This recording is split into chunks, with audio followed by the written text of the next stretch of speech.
And we are back. Another episode of the Post Republic. It is August 27th, 2025. I'm Adrian here with my co hosts, Tyler, Silas, and Steve. Tyler's got the rundown of everything that's going on. Oh man, we got a mass shooting in Minnesota by an alleged transgender individual at a Catholic elementary school. At least two fatally wounded, 17 injured.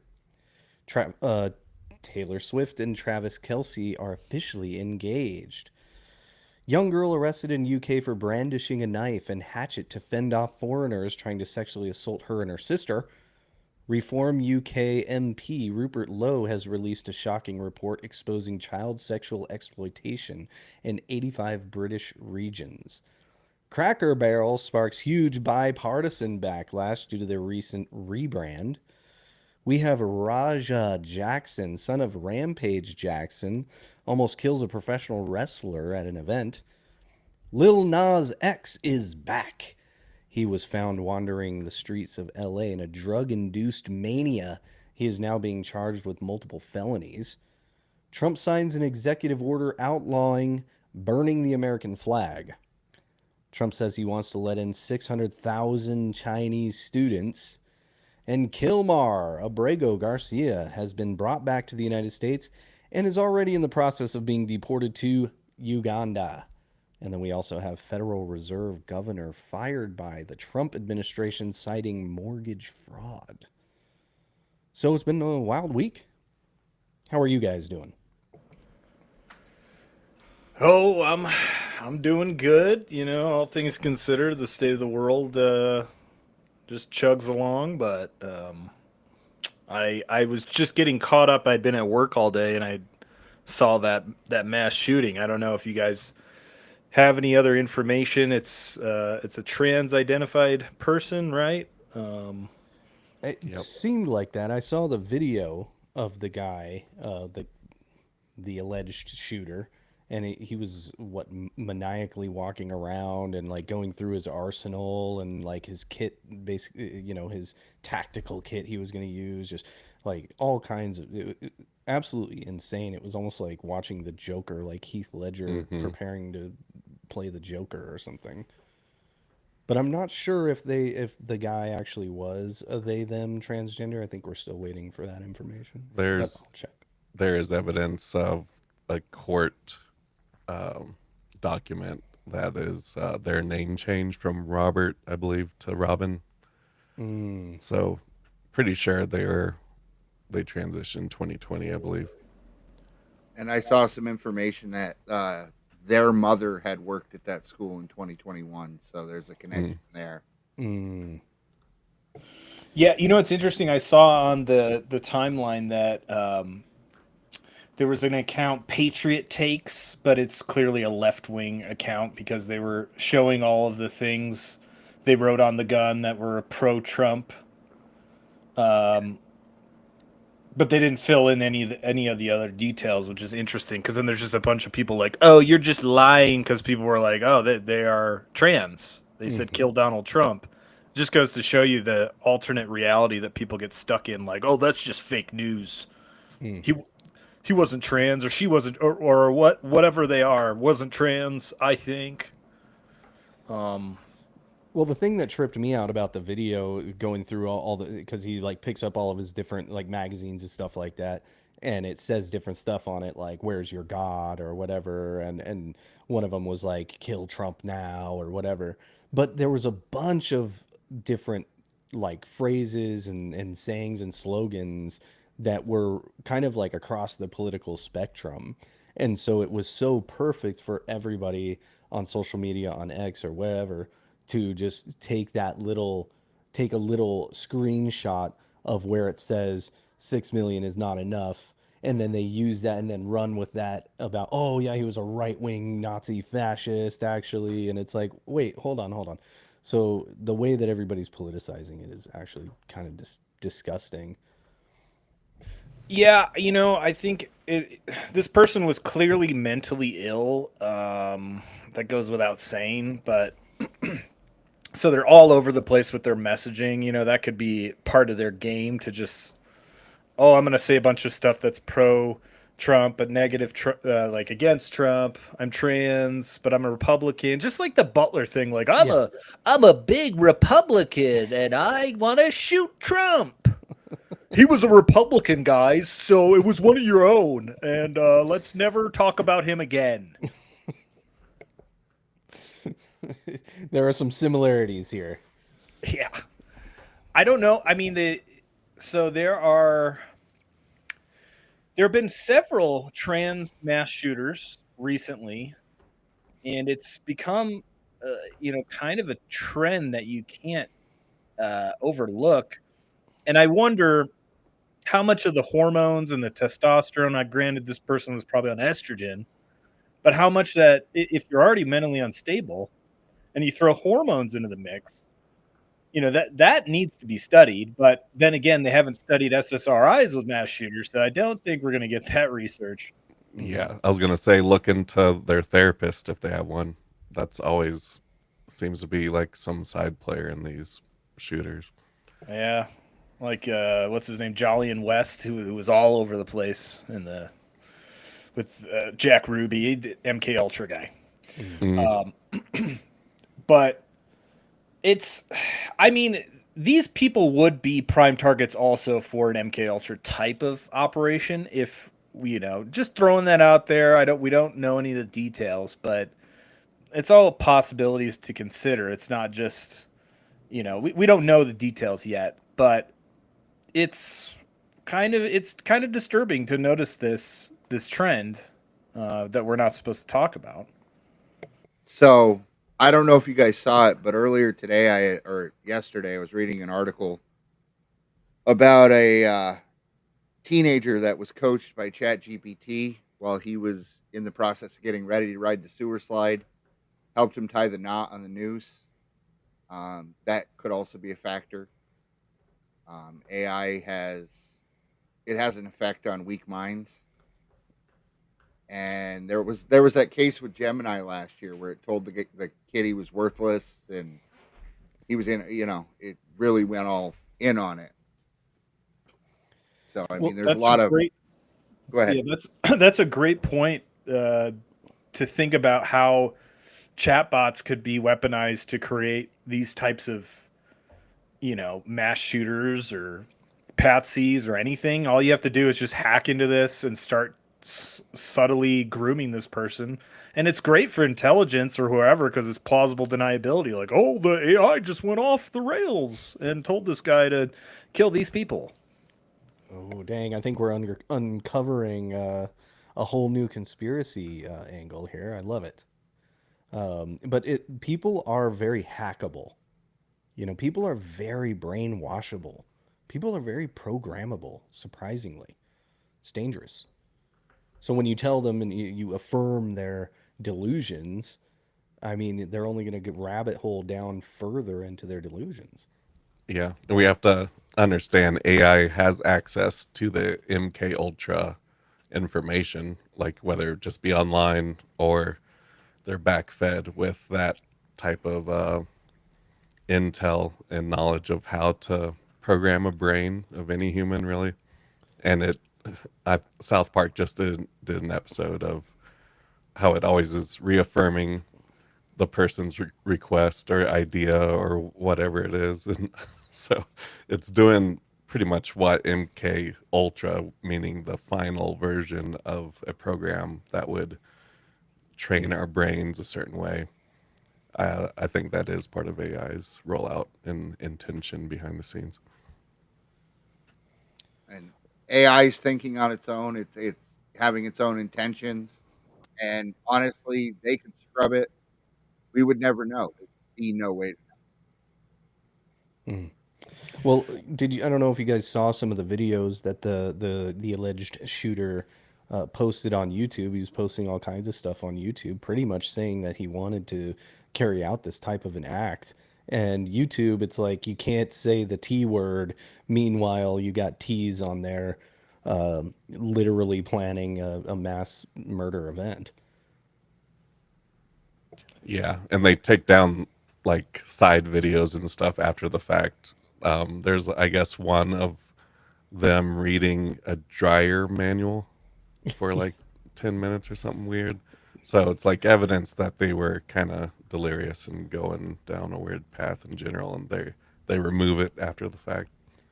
What a red flag. If somebody's reading a dryer owner's manual from front to back, every word, I think I think we got problems. And I was curious to see what you guys think about red flag laws, because there's a lot of people who are very 2A absolutist type guys, which I'm very pro 2A. But at the same time, is there such thing as like a version of a red flag law that could, I mean, should insane people be able to acquire military grade weapons? What's insane? Because It's a slippery slope.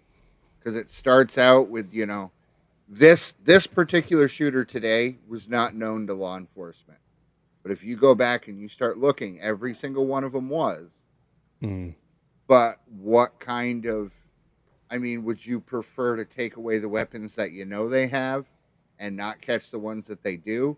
Or maybe an ankle bracelet or some kind of monitoring to know where they are? Yeah. Something like that. But then you're getting into a dystopian surveillance state kind of situation, which is also terrifying. It's like Vietnam, no way to win. Yeah. Yeah, maybe I don't know. Is there a balance there? I think a lot of the conservatives and pro 2A crowd will say, "Hey, it's that's just the risk that we take, and the fact that we're preserving liberty is going to take precedent of a moral hierarchy of the occasional psychopath getting their hands on the weapons." But so, like, what I'm saying is sure, you take away the guns they have. It's not like they can't get more. It's not like, they can't steal them. So I would say That's true. it's kind of like you can sign someone in for mental health treatment. It's very hard to identify, because then you get people who false flag people to get their guns taken away, to get them charged, jam them up. I mean, I come down on the side of I'd rather have more people armed than less. Yeah. But then it comes down to it, like while I do agree with you, but we're going to have a certain amount of this type of activity that happens, and it's just, yeah, I don't know. I mean, it's definitely a moral conundrum when it comes to that. Are you saying that we should just not allow trans people to have guns, Tyler? Yes. But, like Steve said, what is insane, really? Okay, let's really get down to it, and who's going to be the arbiter of who decides of like who's insane or who's sane? Yeah, exactly. Well, Actually, Alex Stein had a really good solution to this conundrum that we're discussing, and he actually, I think he testified in the Texas legislature about it. Kind of got some heat, but he reshared it today because it was relevant, and he has some interesting ideas. I actually like transgenders in the military. Am I sharing? Okay. Military too, because first of all, transgenders are some of the meanest people on planet Earth, so they'd make a good soldier, don't you think? And then, second of all, transgenders love to do mass shootings. So, that's perfect for a military veteran. And then on top of that, the suicide rate is incredibly high among transgender people. So we could just use them like the Taliban has suicide bombers. Maybe you guys can actually, if you commit suicide, actually help us in the battlefield. So that would be good. So I think we need transgenders in the military and women's sports. Now, when we Doing the Lord's work over here. That guy does not stop. And maybe he should. No, I'm kidding. Yeah, he's funny. Well, but the red flag laws, I know Trump was supportive of a few red flag laws, and a lot of the constitutional conservatives were a little pissed off about that. Yeah, I think I lean towards no or less red flag laws as possible, because it is just like every angle they can take an inch every few years, and 50 years down the line, it's a whole different story. And I Yeah, mean, in theory, I could see the argument for them. Situations like this, that's the argument that's going to be made. But if you give the government the power to do that, and you're in a state like Colorado or California or New York or wherever, you give that power to people that may just want to target you for one particular reason. I don't know if we've seen cases like that, but it wouldn't surprise me. And yeah, it is a slippery slope to other things. So I tend to also side against red flag laws for that reason.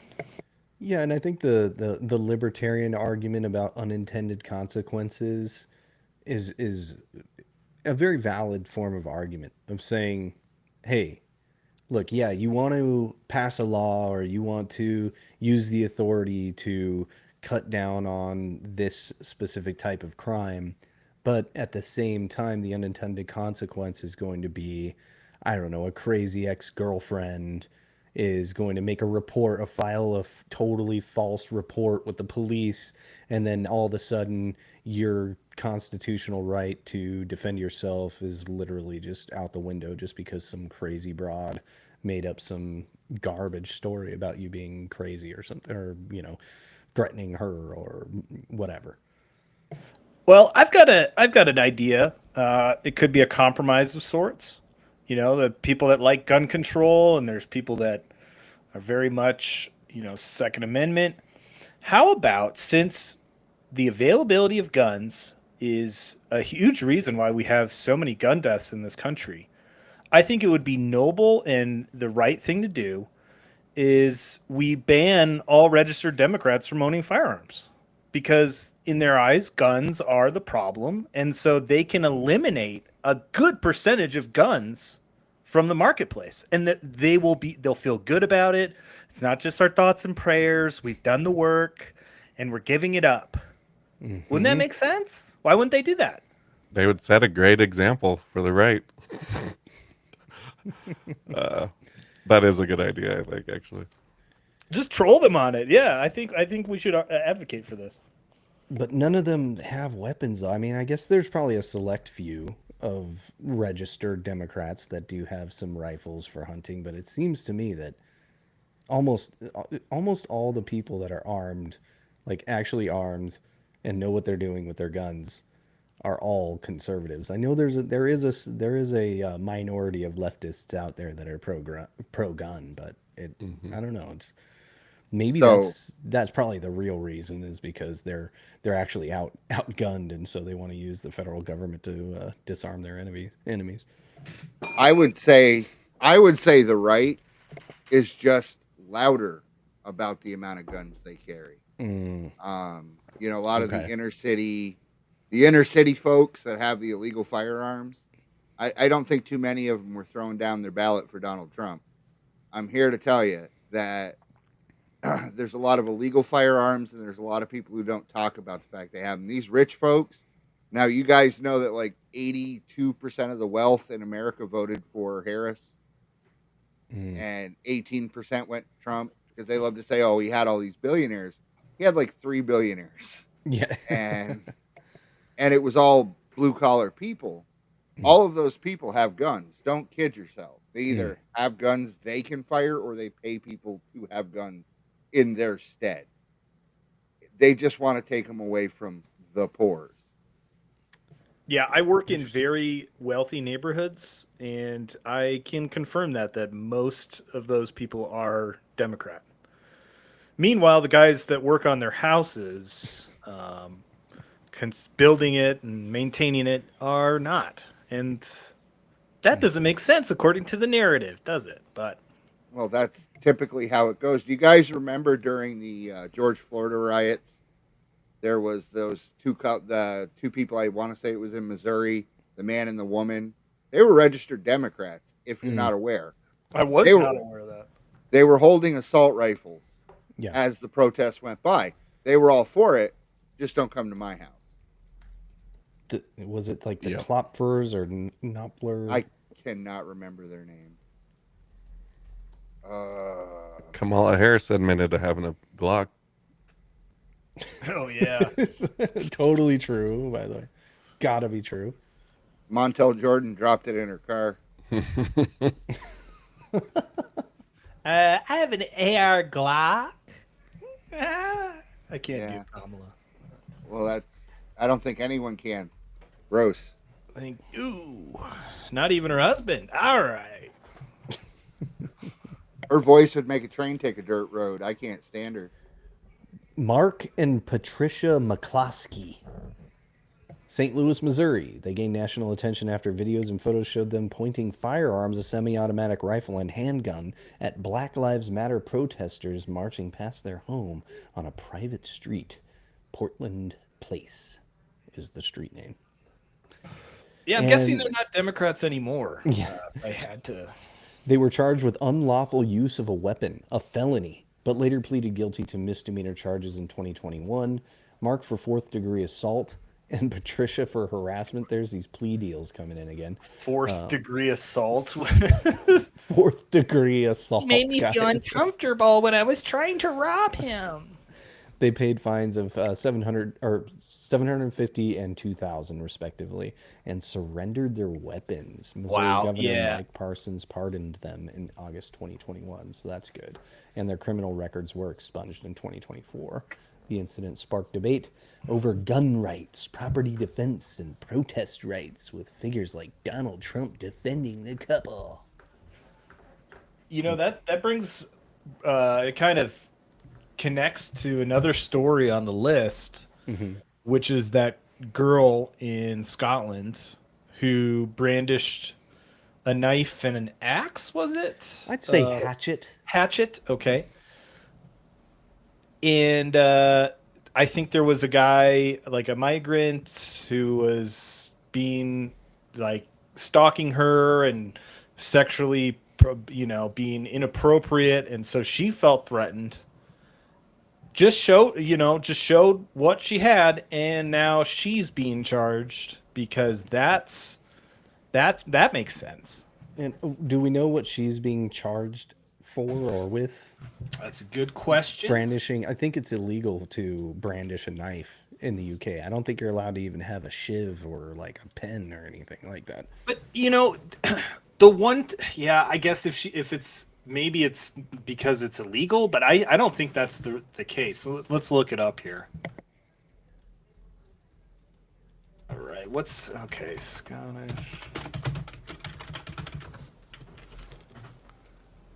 So they have no way of defending themselves, pretty much, Correct. legally. Possessing a bladed weapon, also known as a knife. You got one of those bladed Ooh, that sounds scary. Bladed. It just goes to show why the Second Amendment is so important, because you end up in a situation where you have foreign invaders coming in and having their way with your daughters. So, we all know about the cartels in Mexico, right? Mm-hmm. Let's be realistic. The only reason they've never come north and tried to pull their crap up here is we're armed. Texas is armed. That's right. You want to mess around in Texas now? If Mexico bordered Canada, Canada wouldn't exist. Cartel nada. But that's just it. That's why it's so important that we're armed. Mm-hmm. Yeah. I mean, say what you want, but we've never, other than Pearl Harbor, we've never been attacked on our land. Since like the 1800s. I'm more of a 2A absolutist than a free speech absolutist. I'd say. I've been talking a lot of shit about the First Amendment lately, but when it comes to the Second Amendment, that's pretty much the only reason why any sort of liberty exists on the planet today is because of the founders put that Second Amendment in there. They did it specifically for what they tried to, jazz up January 6th as American citizens rising up against the government. That was the whole reason it's there. If Yep. they become corrupt, we have the ability to stop it. And they are stripping that away. They're trying to strip that away as much as they can. And Donald Trump, for all the good he does, he did ban bump stocks. He did say take the guns away and sort it out later. That is true. He's not great on it, but he's definitely better than, the former AG of California. What are we even talking about here? Mm-hmm. What's crazy? Somebody shared getting back to that story in Scotland. Somebody shared a Reddit thread, which is not necessarily representative because Reddit is insane. I think if you are a regular Reddit user, you shouldn't own guns. I think we can also add another caveat to it. It's pretty big overlap between the Democratic part of it. But there were a lot of people on there were talking about how horrible this girl was for doing that. And I have family in the UK, and I have connections there, and it is depressing seeing the current state of the United Kingdom. And Scotland is almost debatably worse than England when it comes to its cuckery. So I don't know if you guys remember, about 10 years ago, they had a referendum to declare Scottish independence from the UK. And William Wallace, no, they voted against their own independence. They wanted to stay on, but when the UK voted for Brexit to leave the European Union, then there was talk again, like, hey, we should have voted for independence so we could have stayed with the EU. Scotland is it is so depressing. I don't know what it is about the Scottish. They're like more cucked British people. So I kind of follow Scottish politics. I'm not Scottish. Don't ask me why. But who here knows about Humza Yousaf? Oh, you're leading me in, buddy. Keep going. No Okay. idea. So he is the leader of the Scottish National Part. Then it's Nationals. What is it? SNP, Scottish Nationalist Party, right? Who got up in their version of Congress and said, you know what? There's too many white people here in Scotland. Okay, I'll just leave that there. And then he had that hate speech bill that they were supposed to aggressively go after any kind of hate speech over murders, over theft, over anything like that. He basically got laughed out of the government. But how is the leader of the nationalist party of your country against the tenets your country was founded on? So it's not a serious place. What happened? Why are they so cuckified? Well, let me just play this clip of this guy, and you'll see why that girl was charged. It's infuriating, but we'll turn it around after this. Oh, I think. it's my boy. White. The Lord Justice Clerk, white. Every High Court judge, white. The Lord Advocate, white. The Solicitor General, white. The Chief Constable, white. Every Deputy Chief Constable, white. Every Assistant Chief Constable, white. The Head of the Law Society, white. The Head of the Faculty of Advocates, white. Every Prison Governor, white. And not just Justice. The Chief Medical Officer, white. The Chief Nursing Officer, white. The Chief Veterinary Officer, white. The Chief Social Work Advisor, white. Almost every trade union in this country headed by people who are white. In the Scottish Government, every Director General is white. Every chair of every public body is white. You're in a white country. So It's Scotland. Why is this so crazy? so fun story, that hate speech bill, the most reported thing was the speech we just watched. Oh, that's great. Yeah, I think I And they're- remember hearing that. That's awesome. And they were like, yeah, we're not going to do anything about that. That's not hate speech. See, when they fuddle around with words and they change what racism means, or they change what, when they change what fascism mean, they add the word far right, even though it tends to be more left. It affects people's brains because, yeah, there's talk like when they changed racism, the definition in the dictionary. There was talk at the time, but nobody talks about it anymore. Everybody, well, not so much recently, but for a while there, everybody just accepted the new definition. Well, these words are spells.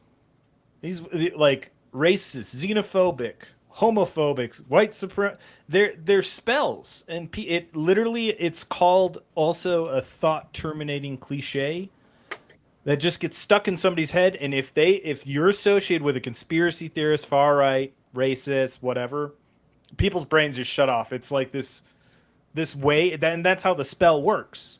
You say this word, and somebody who's programmed to not listen to anything else because that person is that spell that I must not listen to. It just terminates all thought, and they just go. You're an enemy. You're the devil. It's the craziest spell I think they've ever pulled off is the reverse racism type of thing, where over 3 or 4 years, all of a sudden, everyone's pretty much racist against white people, and it's crazy to me because it's like they don't realize they're being so racist, and they think they're being righteous.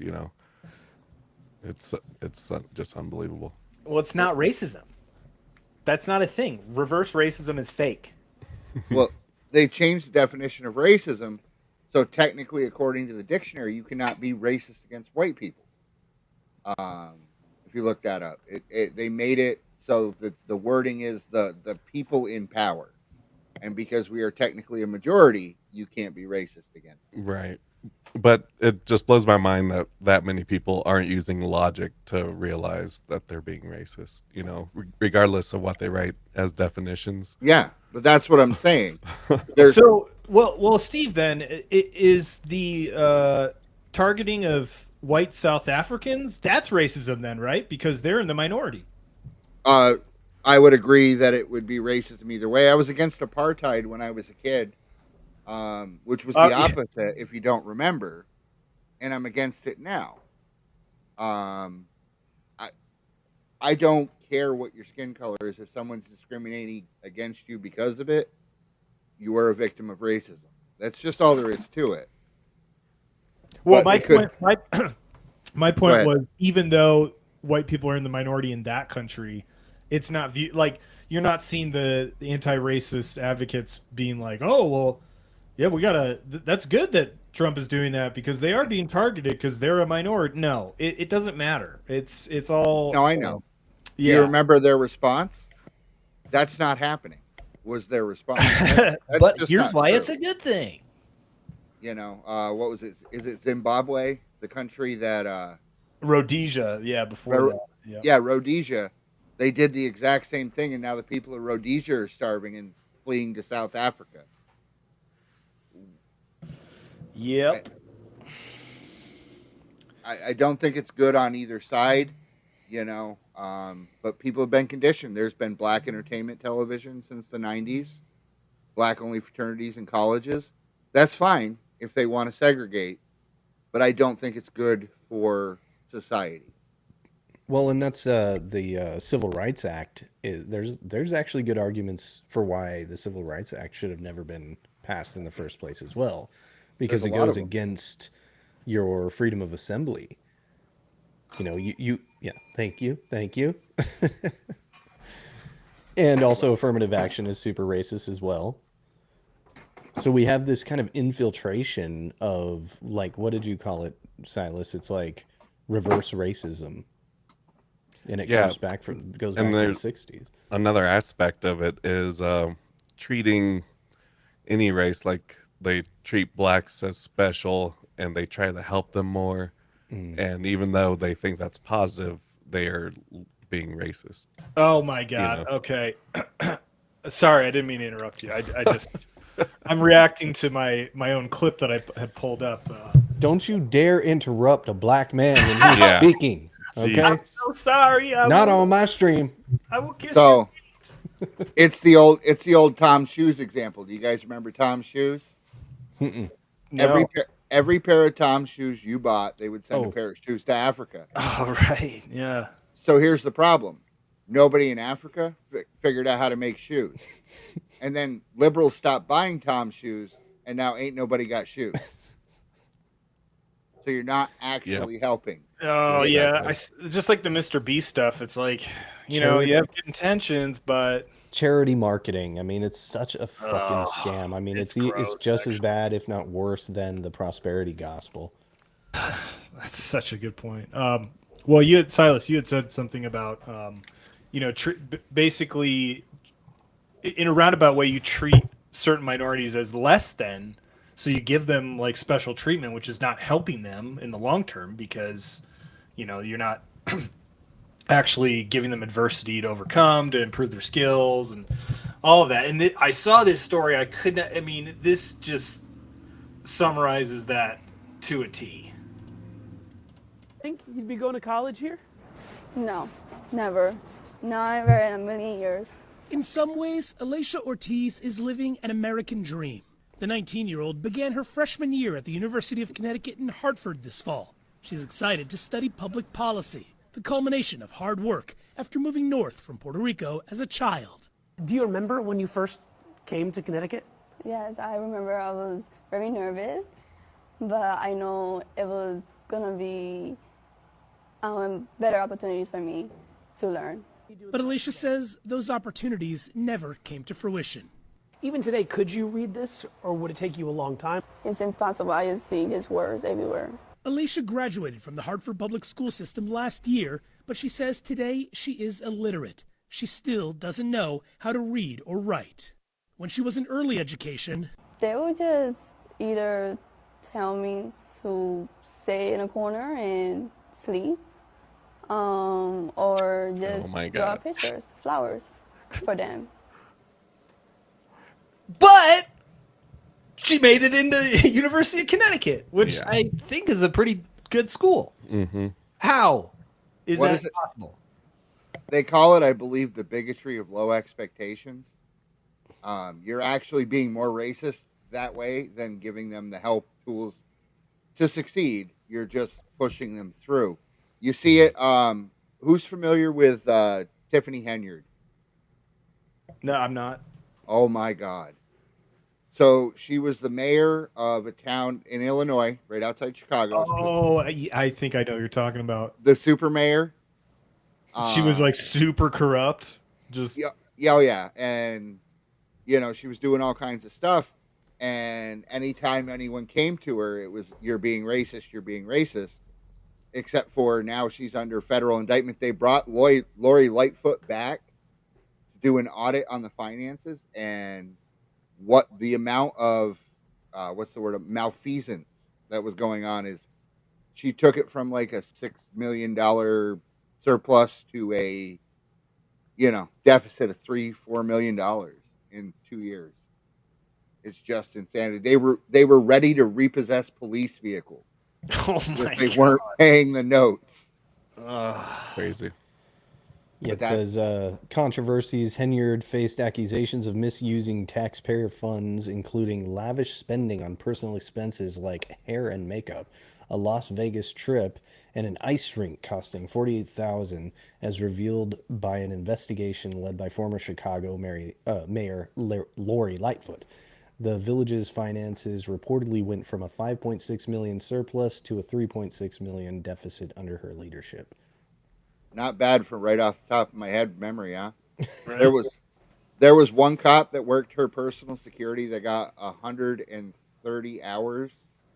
There was something stupid like there was maybe 20 something hours he didn't work in a 2-week pay period. It was just insanity. But you can't say anything because of the climate we're in. Well, they did say something, and she's in a lot of trouble now. But Well, it seems like the weather is changing. We've got some climate change on the race relations front. And also, can we just bring up the Raja Jackson thing real quick here? of course, I mean, I don't know if everybody saw it, but the clip was going viral of him just absolutely going full on beast mode, animalistic, brutal, primitive beast mode on that professional wrestler because I don't know, it seemed like maybe he got triggered in the moment or something like that. Do we know what were the details? Do we know why he went off? It was supposed to be like a stunt, right? But Yep. he ended up just going full on Rampage Jackson beast mode on this I, guy. well, I watched something about it, and he was like streaming to his audience, and I think a lot of people before the fight were kind of egging him on, like calling him out, like, "Oh, dude, you gotta get back at him for that." And like, I don't know if he's just not that smart or something, and he just in the moment. I mean, there's no justification at all for that. I think it's just, and his reaction afterward, it's like he's just not that smart. I don't know. There is, I guess, another video I've heard about that shows evidence of premeditation on it. Oh, really? So he may be investigated on that, but I haven't seen the video. Well, or he hasn't anything. even been arrested yet, and the guy is still in critical condition in the hospital, which is insane to me. And I He guess is, California. Oh, he is. He did get arrested. oh, did he? I was gonna say he's Oh, regained. okay. I'm on it. I was gonna say Psycho Stu was his name. He has regained consciousness, so there is that. But you got to think in the modern age, who if we would have brought up Raja Jackson last week, who would have known who he was? No, no idea. And now today, everyone knows who he is. It's true. So are we rewarding this kind of behavior? Yeah. And I keep saying attention is a hell of a drug, ladies and gentlemen. I feel like it's safer to smoke crack cocaine with Hunter Biden than it is to be on the internet seeking attention and approval from all the psychopaths and bots. I really do believe that this attention economy is just ruining brains. You know, it's the same reason why somebody would want to go perform some sort of mass shooting is because they want the attention, right? I personally am like, I could go probably 3 or 4 years without having any sort of attention and be okay with it. Like, you know, that there's that meme of like there's like a little chair. It's like a lake in the middle of nowhere with a little house and like a chair, and it's like men will like sit here with no problem for 3 weeks or something. And it's like that's how I feel at this Oh point. yeah. Well, I mean, there's different kinds of attention. If I have a thought, I'd like to share it with people, but I would not want to be known for a crime I committed or I hurt someone. I wouldn't want to be known because I made a U-turn on the highway. That's not the kind of attention I would want. Or for being just mind-numbingly stupid on the internet. Like King Cobra JFS. I don't know if you heard about him. He just passed away. He was known for, mixing Monster and beer and liquor, and he passed away. But that was how he got attention, and it literally killed him at the age of 32. Real quick, I just wanted to pop in with a thought here is that, I'm a stepdad, and I've been a stepdad for about 5 years, and I've had to learn a lot about kids, like a crash course in kids. And one of the things that I learned is that kids and adults alike, they want attention, and they want the good kind of attention. But if they don't get the good kind of attention, they will settle for the bad kind of attention. And I think that's what we're seeing now. You know, people do want attention, and they'll try to get it by creating something or making a song or whatever. But then when they don't get the attention that they want, they'll settle for OnlyFans or committing a crime or shock content or whatever. I Well, mean, yeah, I was talking with a friend about this, the phenomenon of mass shooters, and it's interesting to me because you don't hear about serial killers anymore. It's just mass shooters, and it's kind of a reflection of our culture in the sense that it's that instant gratification. If I'm gonna go out, I'll just do it in a blaze of glory because just do it that way. And it's interesting how that trend has shifted from the John Wayne Gacy guys to just I'm just gonna go to a public place and do that. so can I interject with why you don't hear about serial killers anymore? Sure.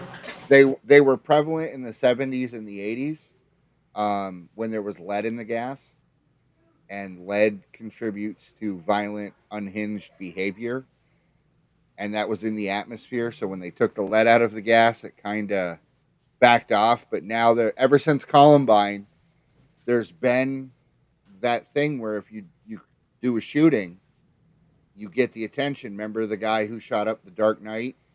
Yep. You'll never forget his hair. Yeah. I always confuse the lead singer of Maroon 5 and the guy from Sandy Hook, Adam Lambert and Adam Lanza. Adam Levine. Oh, Adam Lambert's another guy. Yeah. Adam Lambert. Yeah, that would make more sense. But well, that's why it's good. There's, the Daily Wire does have a policy of not naming the mass shooter in order to avoid them getting the attention that they were seeking. And I think that's actually a pretty smart policy. Fox News and CNN and all the, mainstream media doesn't do that. And also, of course, social media doesn't do that. But, I think it's at least a good faith policy. And I think if more news outlets would do that, I think it would be a good idea. I don't know if it would solve the problem, though. They should reveal the name if it's been changed within the last 5 years. To solve the problem, we just have to take everybody's guns away. Duh. Yeah. Did you hear about the guy? I think it might have been in Ohio, Steve, who this is a couple of years ago, but I want to say he did a mass shooting on I think it was a military base. Okay. And he had recorded a video of himself saying, Mom and Dad, I'm going to do this because I'm going to target this unit within the military that is focused on creating mass shooters. I did not hear about that. Yeah, I don't know if I can pull up that clip, because when I heard that, I was like, what the f-? And the guy because the clip of him saying it, he sounds very like coherent and intelligent. And that's like the really creepy part is like, okay, what level of an op was this get exposed to? But I never discount that. It's easy to play the conspiracy angle and everything. This is an op. This is a MK Ultra person. But there is a fair amount of that, and you do see, especially with the high profile shootings, there's always something that's a little off about it. That's makes you wonder. I mean, we can bring up all those instances, but who knows? Well, I mean, and I've heard that too with serial killers. I actually read a book about it. I'm trying to think of the name of the book now, but yeah. So that kind of went into the memory hole, the shooting you were talking about. Just like, does anyone remember, I don't know, 2 weeks after Biden took office, a guy ran a car into the barricades and tried to break through? Well, there was the Waukesha one. Is that the one that you're talking about? No, it was in DC. Oh yeah. And then they pulled out the Nazi flag and it had the perfect folds in it. Which, by the way, I don't want to recommend that anyone do this, but where do you even buy one? Oh, Amazon's got them. No, they do not. yeah, and if you buy now, you get a free FBI agent with your purchase. Mm-hmm. You get it with copies of the Turner Diaries, but we're not going to get into that. In Elohim City. Well, I wanted to loop back around to this Scottish girl situation because it brings up the concept of anarcho-tyranny, which we've talked about on this show quite a bit, and we're seeing so many instances of it. Well, whether it was the Daniel Penny situation, Kyle Rittenhouse, or just general life in a big city, where I'll give you one example of anarcho-tyranny in my life. I went to the local gas station to buy some flavored Zins, which I learned were now banned at that store. And mind you, I walk out, and this store is right next to Home Depot. So I see 50 to 100 migrants, like illegal immigrants, hanging out, selling their juice, like waiting for somebody to pick them up. And I'm now banned from having a flavor with my Zyn, and this is supposed to be the law. Yeah. This is law and order, guys. We're keeping the kids safe. That's liberal politics for you. But I bring this up because I pulled up a clip of. Are you guys familiar with Wade Stotts at all? Highly recommend following this guy. He puts out a video, I think, once a week. It's very, very well done. It's a little comedic and very, very informative. I want to play this clip on anarcho-tyranny here. British Columbia has ruled that doing drugs on playgrounds is constitutionally protected. That's right, it's a constitutional right for you to be slumped over on the slide high on heroin as long as you don't pull out a cigarette. The Justice Department has sued Texas over a law that would let police arrest migrants who enter the U.S. illegally. The DOJ thinks people should be arrested for real crimes, like running for president. At least once a week, we're confronted with a pairing of stories like this, each one designed to show us the hypocrisy of our ruling elite. And it does do that. But there's a name for this kind of thing, and it was coined by a man named Sam. No, not him. Not him. This guy, Sam Francis. In 1994, he wrote an essay called Anarcho-Tyranny USA, and in it he showed why and how long this type of thing has been happening. He starts off with a story. In September 1993, a man named B.W. Sanders was pulled over in North Carolina for not wearing a seatbelt. But this wasn't your typical traffic stop. Sanders was confronted by over 70 police officers and the governor of the state. Normally, to get this kind of reception in North Carolina, you'd have to do something crazy, like wear a Duke hat, or criticize their soggy barbecue. But it turns out the state had just enacted new seatbelt laws and wanted to use Mr. Sanders' case as a photo op. As you might expect, that wasn't the most serious thing going on in North Carolina. Turns out the state had just set a cap on inmate numbers for prisons, which led to the release of potentially dangerous criminals, 14 of whom murdered someone within the year, including the guy who murdered Michael Jordan's dad. That's right, we can even blame anarcho-tyranny for this. Anarcho-tyranny has the government play both Batman and Joker, enforcing laws against innocent citizens while letting the real criminals roam free. They play Batman so that they can look like high-tech crime fighters, and they play Joker because who hasn't at this point? There's the tyranny side, asset seizure laws, mandatory sensitivity training, gun control laws, and there's the anarchy side, where people are allowed to block city streets to protest gasoline. To change the metaphor, when the subject is jaywalking and seatbelt violations, they're RoboCop.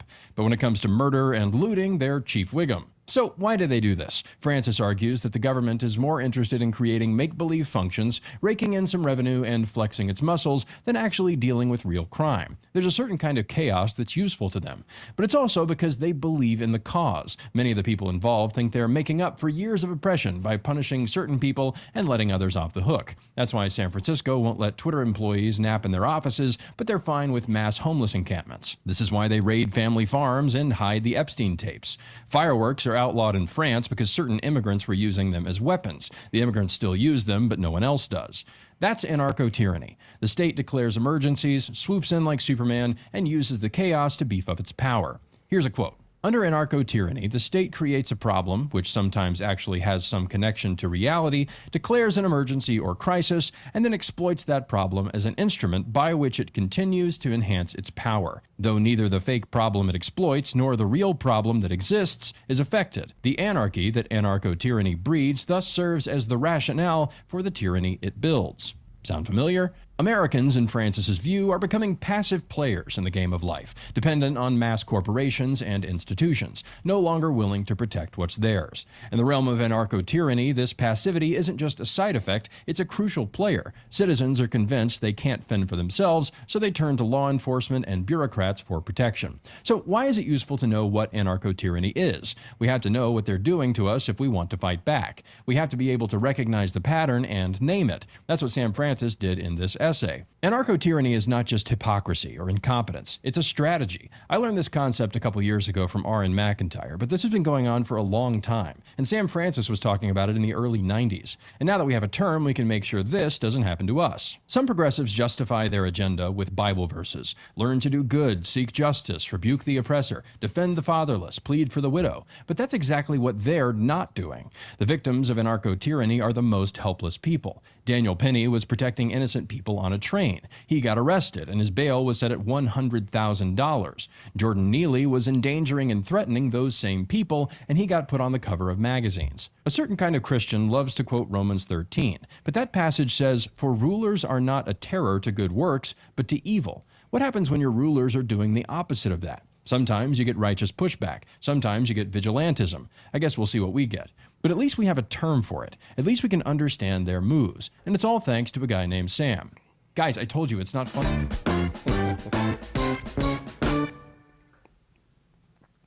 Well, there's examples of that going back. It's essentially never let a crisis go to waste.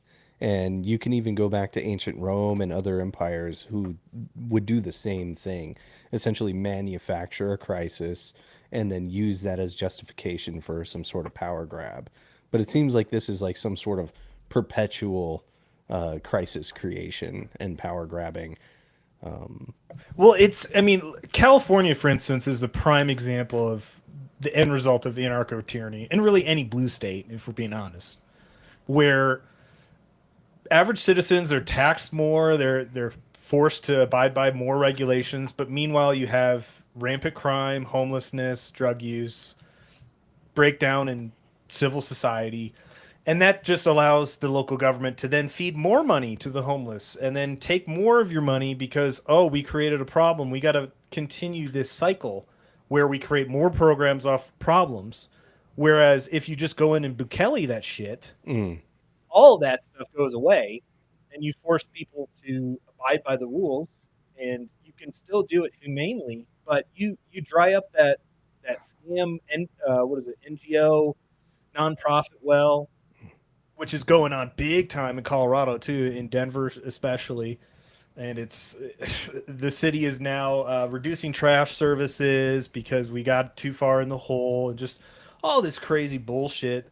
But it's a tactic to enrich themselves and to, I mean, in some ways it's punishing the people. I don't know if it's frankly it's evil. It's sadistic to use your population like this for your own power. And I don't know how aware most Democratic politicians and people are of what's going on, but it's so obvious, the answers. I mean, and this goes back to Trump's DC takeover too, where they're complaining about, oh, it's horrible, and yet they had the longest streak of not having a murder, almost like it works.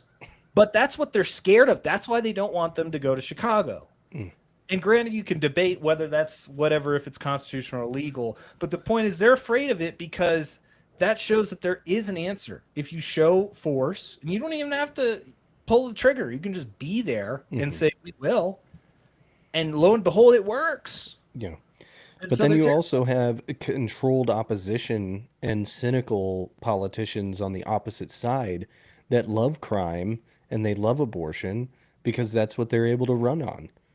Right? So you have a Republican or a law and order Republican has a really good advantage of winning in a district or in a state that has rampant crime because they can run on stopping that crime.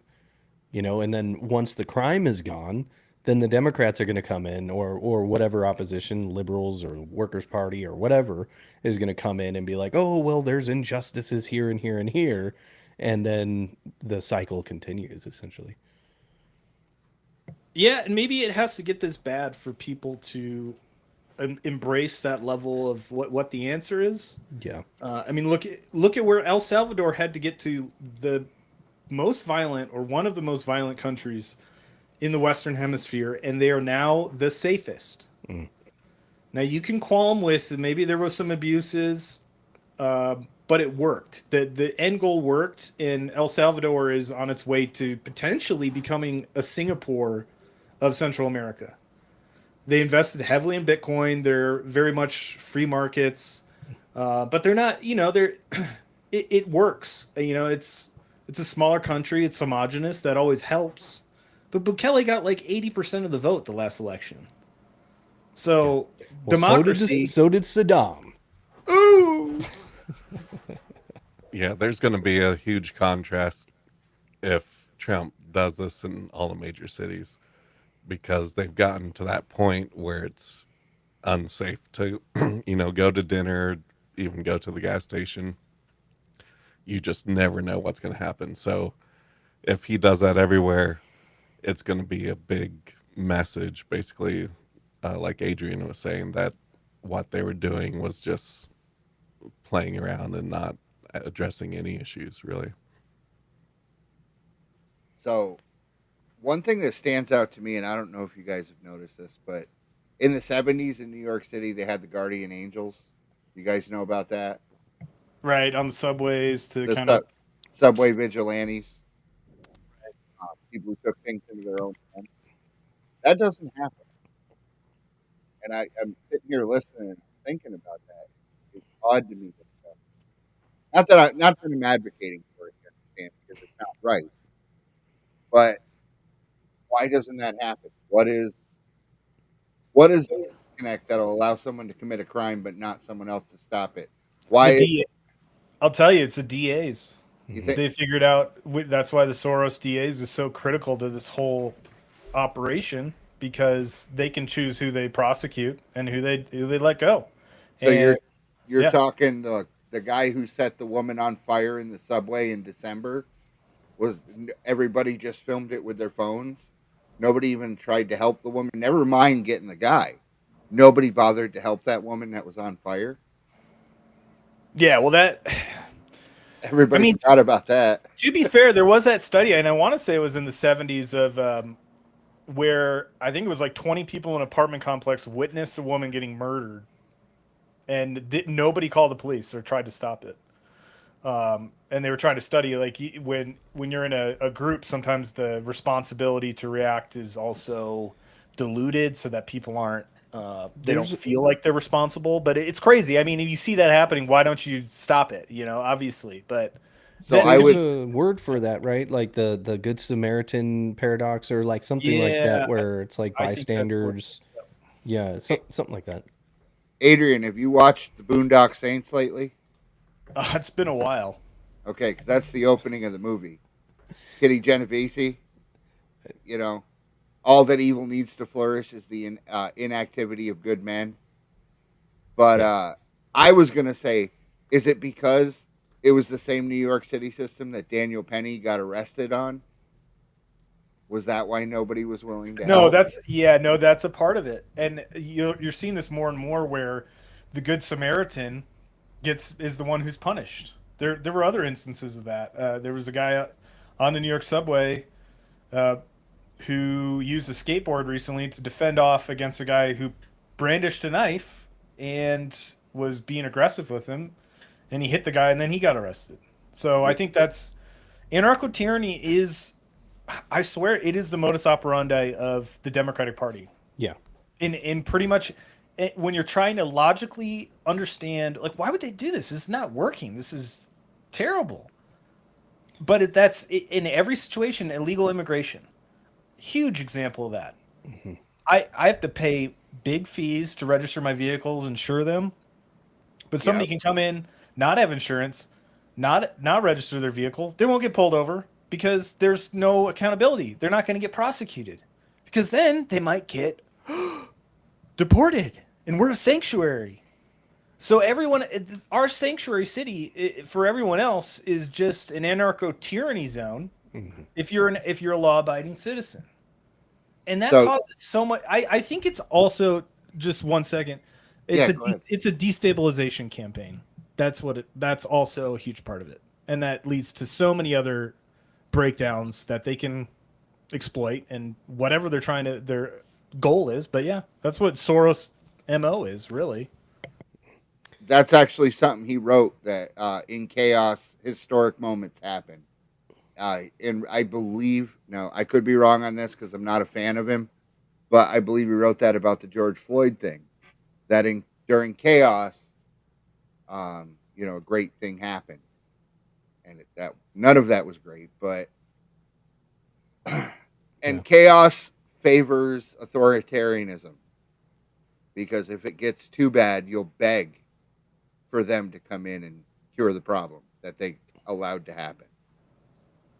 Yeah, and I think that's why the term anarcho-tyranny is so Oh yeah, succinct, because it's tyranny from the anarchy that you're. And this happened in the Soviet Union to some extent too. I think they used prisoners to basically become the new police after the Bolshevik Revolution.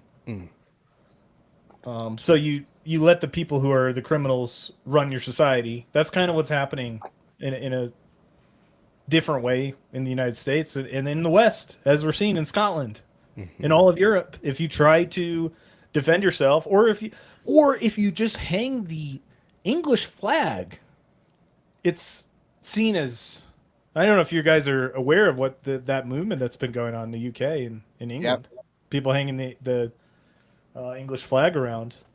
Well, And did it's you hear? very, very offensive, and police are taking it down.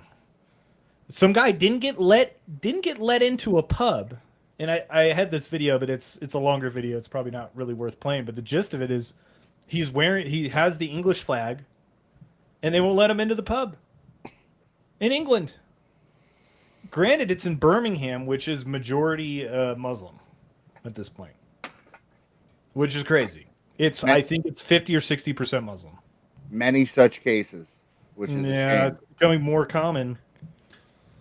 But Do you think that the English people? I'm just trying to psychologize a little bit, because do you think that the English people have like a guiltiness for the British Empire and all the oppression and everything, conquering the world and stuff like that? Do you think that maybe they have some sort of guilt or shame or something like that, and so it turns into like some suicidal empathy or something, or are they just a bunch of pussies? I don't know what the heck is Yeah, going on? 100%. They transferred the empire from themselves over to the U.S. They were the greatest empire the world had ever seen.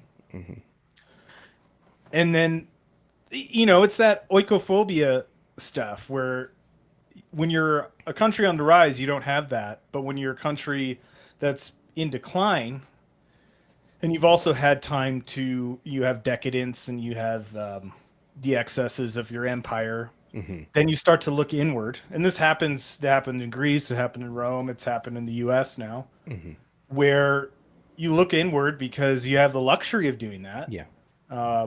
And then you also have a lot of time and history to say, look at how bad the British Empire was. We did X, Y, and Z to this country. We're so terrible. And so your entire story becomes just apologizing. I know we did some bad. I know we were the British Empire. Oh, I guess.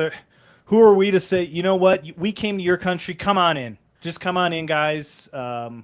It's literally, in some psychological way, it's reparations for colonization. Yeah. They're And- allowing themselves to be colonized. They're at that stage. Weak men create hard times, and I think most of the world is kind of at that stage, except for maybe tribal areas.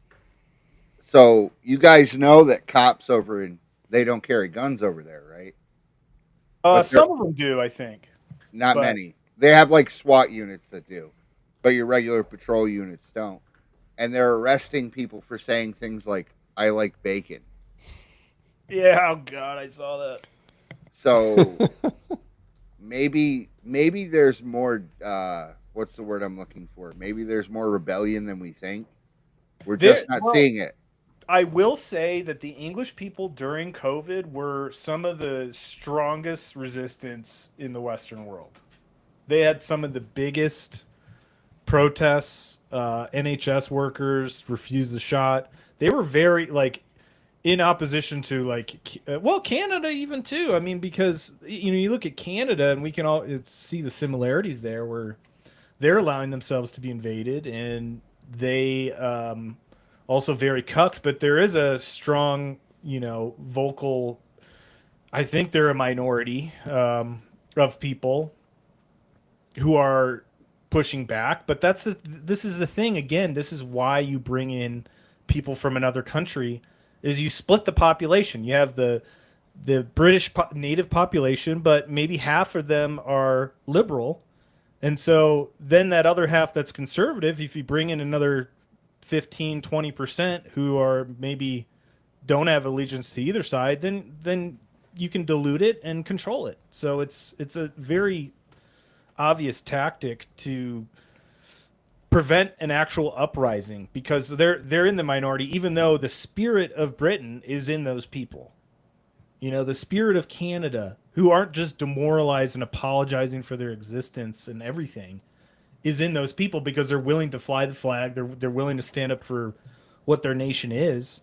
And there was that incident, I think it was last year, where there were some riots by some of the British people over a guy who stabbed a few girls and murdered a few girls at I think it was like a Taylor Swift dance class or something. And there was huge uprising, and that's what led to, you know, the social media arrests and a lot of the high profile things that we saw last summer. And they're just it's scary, dude. I can't emphasize that enough, how insane it is to witness that. You know, we saw it during COVID in Australia and other places, but this is like for your thoughts, for flying your own nation's flag. And alarm bells aren't going off in the liberal part of the country, where it's like, dude, your country is going to be gone. It's not going. They will change the name of England at a certain point if they need to. Like, it's gone. They're going to take it, and they're not going to tell you.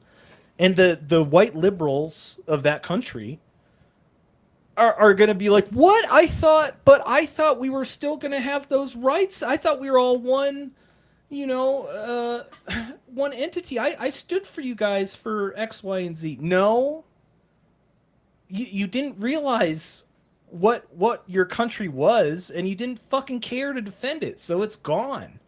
And that's I know I'm on a rant right now, but I'm just gets me fired up, because it's like, dude, your country is being taken away from you. Which is kind of happening over here, and it's really just a It prequel, is. or it's just a But it's it's a so much warning. more. It's so much more obvious in a country like England. It's tiny. It's the size of maybe Michigan, and How it has hard would 6 it have million. been? And it's also an island. How hard would it Right. have been to not let in millions of Muslims? You know what you could do? You just say no Yeah, and just turn say them no. around. That's all you had to do. Quick, But Australia is dealing with the same shit, and they're even further away from everybody else. yeah. You know, Starmer came out and said they did it on purpose. He Yeah, gave that's true. Yeah. he gave a speech and he's like, "You guys deserve to know this is all by design. You don't like it, tough." But you were talking about Canadians. Look at the trucker protest. But then look at the response the Canadian government had. They debanked them. They took all their money away. They locked a bunch of them up. They put a bunch of them on trial for protesting. They did not. I mean, Yeah, BLM versus the trucker rally is the most obvious example of anarcho tyranny I've ever seen in my life. that was that How was could two you di- not look in your face? that was two different countries. But remember, there was the dock workers strike. Do you guys remember that? It was happening under Biden, Hmm. and the union head was like, "Well, we'll shut it down, but if Trump wins, we're going to bring it back." And DeSantis mobilized the National Guard to go work the docks, and they shut that down. But Hmm. Well, it's definitely creepy, and it should be a wake up call to all patriotic Americans, sane liberals and Democrats, if there are any, as well as the more good old boys constitutional conservatives. If you look at what's going on in Mexico, you have a socialist president over there, a female socialist president in Mexico. You've got the Trudeau regime, the psychopathic, suicidal Canadians. You've got the UK. You've got all of Europe that is just cuck maxing, and everyone, and you see it kind of creeping its way into into this country too. It is a huge red flag. It's like we're kind of surrounded on all sides when it comes to this, and I think it's a white pill for me to know that we actually did win that last election, and that Trump is actually making some changes, and a lot of all the sane liberals and sane Democrats aren't Democrats anymore. And so it's nice to see, but God, is there still so much work to do? Yeah, and what is it really makes you wonder what the breaking point is for some people, and we've talked about this on other shows when it comes to whatever issue. I mean, COVID or 2020. If you're still aligned with the Democratic Party or that the establishment in your country, the Labor Party or Macron or whoever it is, what is it going to take? I mean, for you to deny reality in front of your face. Yeah. But that's such an essential part of being a liberal at this point is being compartmentalized in your narrative reality, and when you go out through your daily life and you're dealing with the results of the people you support, then you're able to just not connect it whatsoever.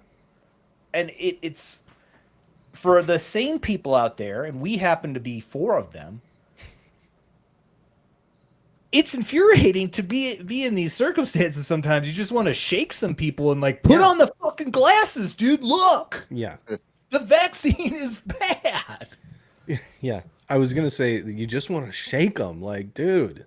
Well, especially when you're in a blue state like me. I think I'm probably in the worst blue state other than maybe New York. And it's horrible. It's horrifying. And to walk around amongst them is just a dystopian and very scary type of feeling. I mean, it's like zombies. It's like The Walking Dead. I mean, I know the word NPC is used a lot, but it's like it's kind of horrifying in a weird. It's like uh, there's like there's a feeling that you get where you kind of like don't think that reality is real. Not disillusionment, but it's like Dissociation. yeah, it's like dissociating to walk around like, oh my God, am I in a fucking like in a simulation or something like that? But I will say there's a lot of sane people here in California. Like, I think more than people would realize, or that the media would have you believe. I think California is like 41% Republican, but in these bigger cities, it's like just a dominated by NPCs. I don't know what else to call them. I think a huge part of it really was how much illegal immigration California has dealt with. Yeah. Because if it hadn't had that, California would potentially be a Republican state, or at the very least, a swing state. Yeah. Yeah. So, So- who's? Oh, go ahead. I was just gonna say, how do you reverse the programming? Like there's been so many crazy things that have happened now in the last 4 years.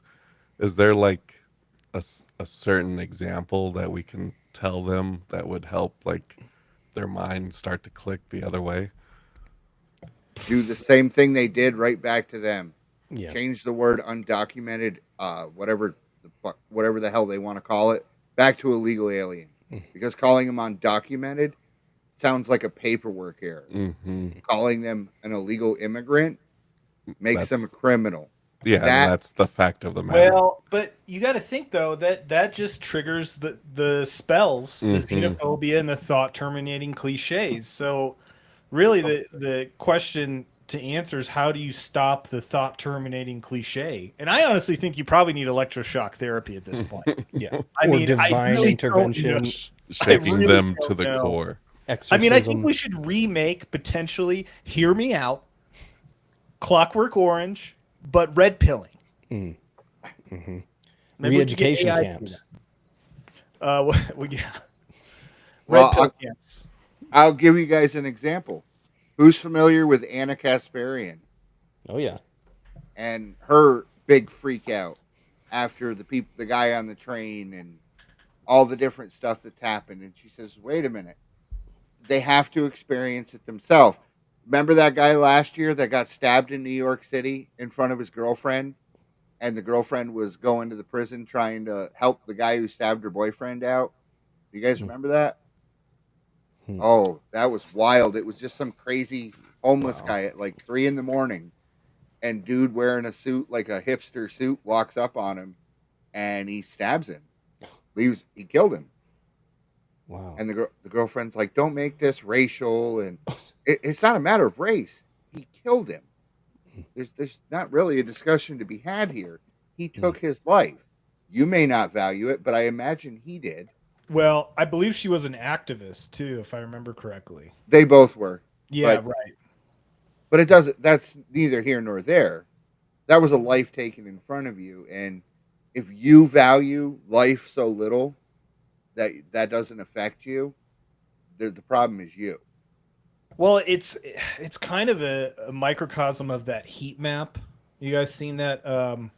It's like sphere of attention or my sphere of concern, and the more conservative people have a heat map that's closer to them in proximity, so like family, community, the church.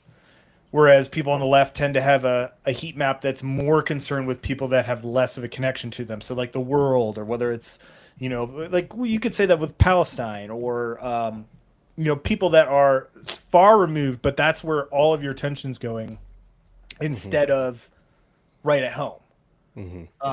And that's, like if you're not, this woman is more concerned with the idea of social justice than she is of her partner who was just murdered. What's gonna what's gonna stop that thought terminating cliche? Man, I don't know. Like I mean I joke about brainwashing or like the steps needed, but argument and logic and reason and all the things that we're talking about right now, if we were talking to somebody right now who was like that, I mean, they would have walked out of the room. You would have to literally lock them in the room Yeah. to get them to like break through, like some type of therapy. Yeah. Because I know, in my personal experience, when I'm around somebody that has that NPC kind of programming, all you feel is like they're suppressing themselves. They're literally suppressing reality constantly. It's convoluted and it's compartmentalized. And so when you try to talk about these issues, when it gets into those, ooh, that feels racist, that feels xenophobic, then they just compartmentalize, and you're one of those people. And it is a evil mind control fucking system that has been perpetuated on the public for generations. Yeah. It So actually is very dangerous psychologically the longer that the person has been into it to actually expose their flaws in their thinking, to get them to actually question what they believe is real. It becomes really, really difficult and traumatic, and they will fight literally like tooth and nail, and they will fight. I've had somebody try to beat me up multiple times for asking basic questions about morality, and because it triggers something so visceral inside of them, and they can't. It's a demonic trance, but it's also a demonic trance that has lasted for a really long time, and so the harder it is, and really it just comes down to divine intervention, in my opinion. I mean, you need divine intervention. You need the Holy Spirit essentially to come down and take away the veil of the eyes on the eyes, to release the chains and the bonds on the heart, in order for somebody to actually see the light, essentially. And that really is what it comes down to. And usually whenever I have a conversation, I'm kind of like riffing on what Silas was talking about, like, how do you really do this? How can you actually convince somebody? um, uh, and a big part of what I have to do is, whenever I talk about have a political conversation with somebody, is it always has to come back to God, whether or not God exists. Because if that's the main question that's going to trickle down into all of these other moral conundrums and political biases and stuff like that.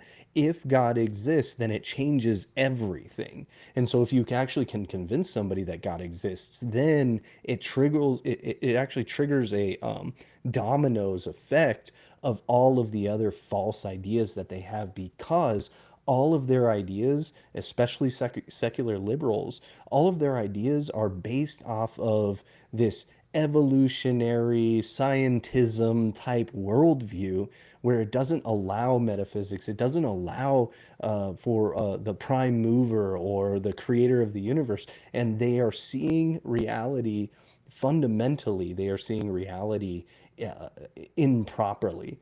And so that's why you really have to break those bonds. Those are the chains that are around the heart and around the mind that must be severed, that must be broken. And so, yeah, to sit here and have a conversation with somebody about whether or not Trump is a rapist, or whether he's a convicted felon, or he's a terror, or he's a fascist or a Nazi or something. It's like, how can you even have that political conversation when there's this meta topic, the most important question that hasn't been actually addressed? And so that's my 2 cents about how to actually red pill someone, or actually how to convince somebody. So I would say that everyone, whether it be God or secularism or woke politics, everyone has to believe in something bigger than themselves. Um, and if I were to come to you and say, hey, I want to talk you out of believing in God, you have to understand that this is what you're trying to do to them. You're trying to shake their faith. Their faith is, and California is a great example, because you look at it, you look at Hollywood, okay? I just saw something the other day with Chris Pratt. They're like, we need less Pratt, who's a family man, who may have done some things that were, with his past wife or whatever. But he's a family man. He believes in God and everything. And we need more Pedro Pascal, who's touching women and making them super uncomfortable. And he's not a great actor. And he looks like John Leguizamo just got big. Like, I don't understand why people enjoy. He's not good. Classic male feminist. Yeah, he's a sex pest. But you'll never hear about it unless he crosses someone like Harvey Weinstein did, because it wasn't a secret when he was doing what he was doing. Everybody knew it. It just came to a certain time where he was no longer useful. But you have to find some way to chip away at that belief and make him say, wait a minute. It's not impossible, but they are very built up. Like, so with you mentioned the Trump rapist thing, and you say, well, but that didn't happen. The E. Jean Carroll based her entire testimony off an episode of Law and Order. She doesn't know when it happened. The clothes she was wearing didn't exist yet. These are all facts, but the judge said that it happened. That's not how these things work, but you can't shake them from that. All And right. So Go to ahead. answer, so far, Silas, we have brainwashing and divine intervention. All right, we're picking up the tools. Yeah. So, and then what is Steve's? His is softening their belief system in some way. You have to subvert it. It's like trying to get someone out of a cult. I don't like using that reference, but you go to someone who believes, I won't use Scientology because that's all nonsense. It's all nonsense, but you know what I mean. Like the Children of God, where Rose McGowan, River Phoenix, and Joaquin Phoenix came from. If you go to someone who truly believes in that and say, maybe you shouldn't be sleeping with children, they're going to be like, but this is what, it's what they know. It's what they know to be right. And to change that changes them fundamentally. That's why they fight so hard. That's why they will believe contradictory things. That's why Elon Musk was okay until like July of last year. And then he wasn't okay. But then once him and Trump started fighting, they like him again. It's the same guy. And in 16 months, you've gone from he's, Rocket Man to President Musk to now you've just kind of forgotten about it.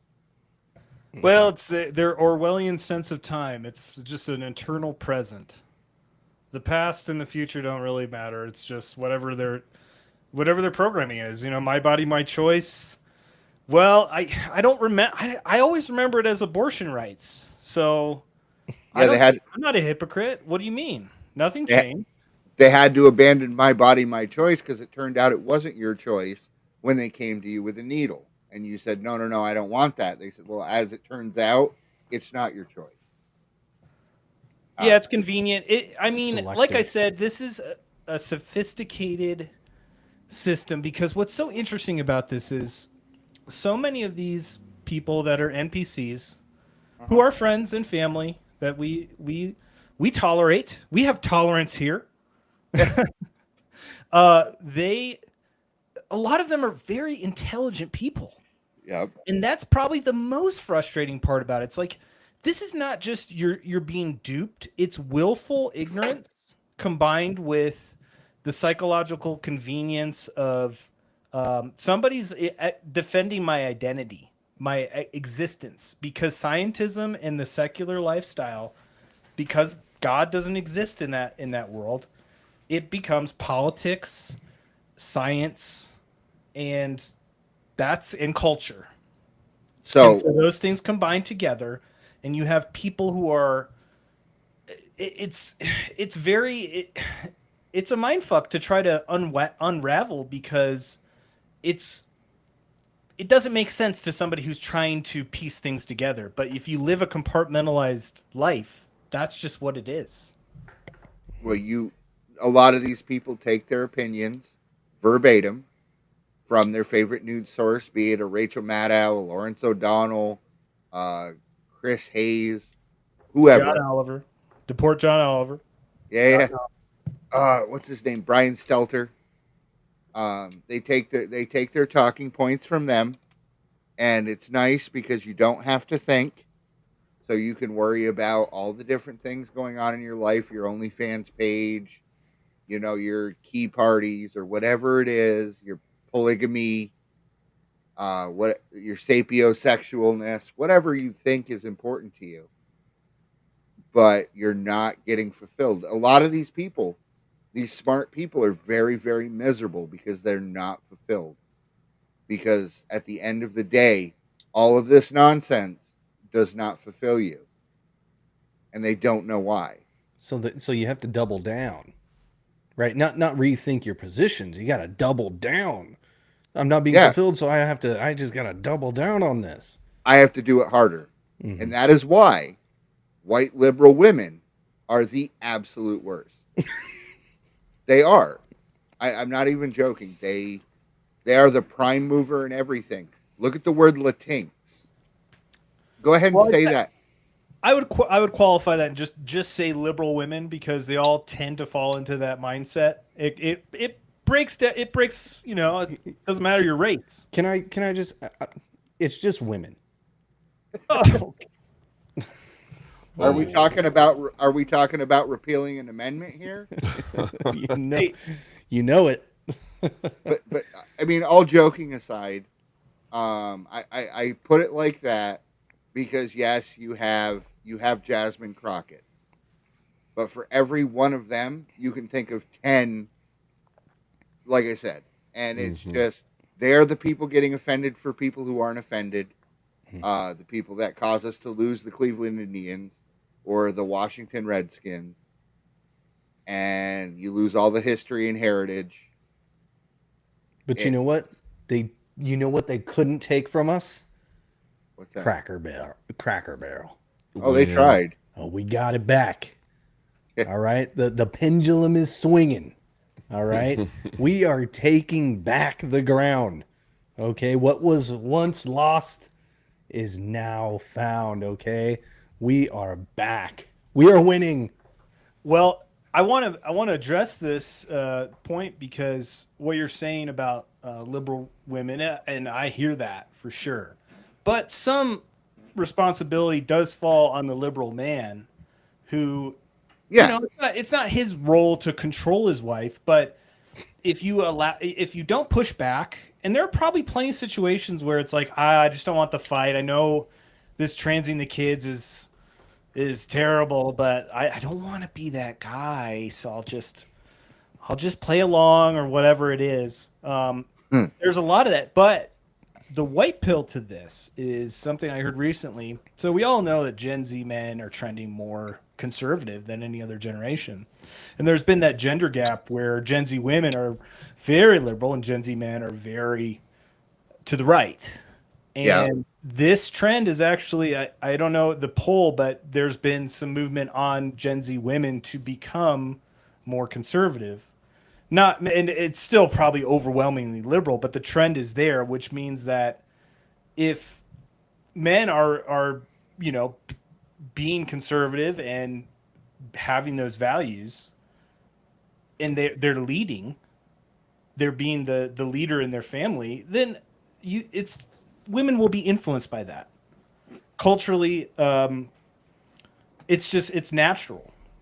And so if you don't get not that we're there yet, but if you don't cuck yourself and you obviously you respect the person you're with, but at the same time you speak what your understanding of reality is, and you don't just abide by these values because the future is female and all these things that have been pushed, then the trend will shift. And I think it's a long process. And what we've seen is culturally with Kill Tony and other institutions that are normalizing certain ideas more, podcasts, what we're doing right now, X, all of that makes a difference.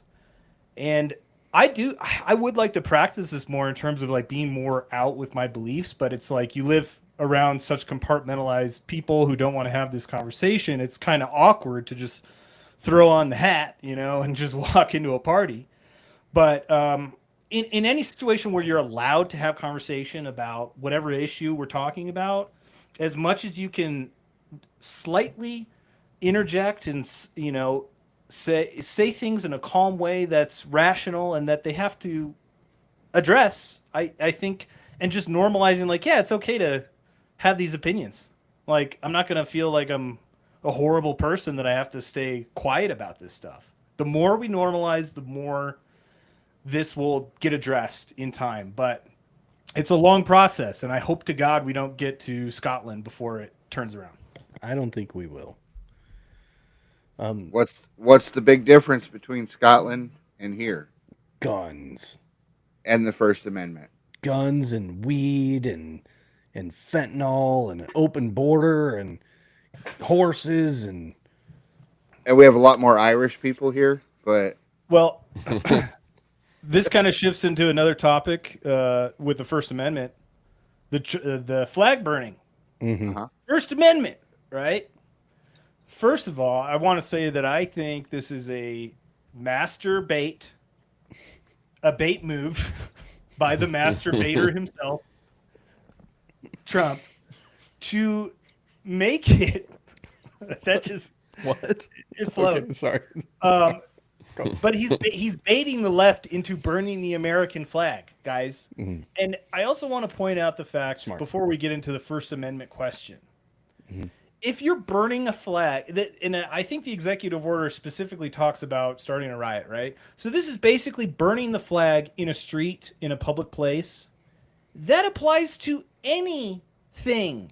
If you burn any fabric arson. in public, that's illegal.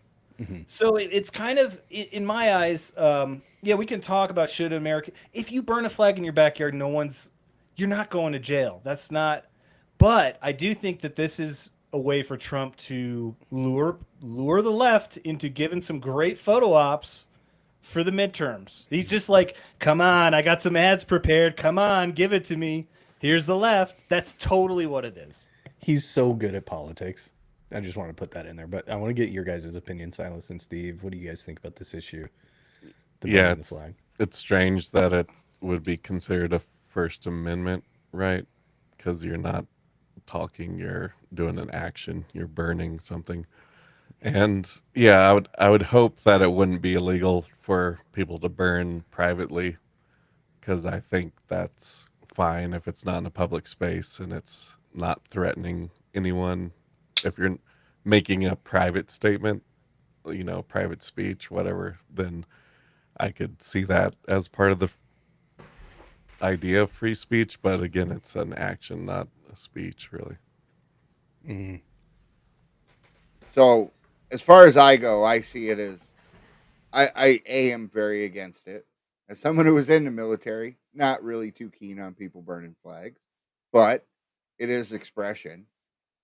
Um, Again, I agree with you, Silas. If you're burning it in your backyard, I don't care. If you're using it to incite, violence, revolution, yeah, that's sedition. There's a ton of things you can't do that are covered constitutionally. That's a different story. That's a different scenario. As far as burning a flag, I don't get. I guess I don't want to give people an easy way to be martyrs, and that's what putting people in jail for a year for burning a flag would do. It'd be very simple. It's why I'm okay with the fact that you haven't really seen a lot of arrests yet. We did see Bolton get raided. Low carb Wilford Brimley got in trouble. I'm for that.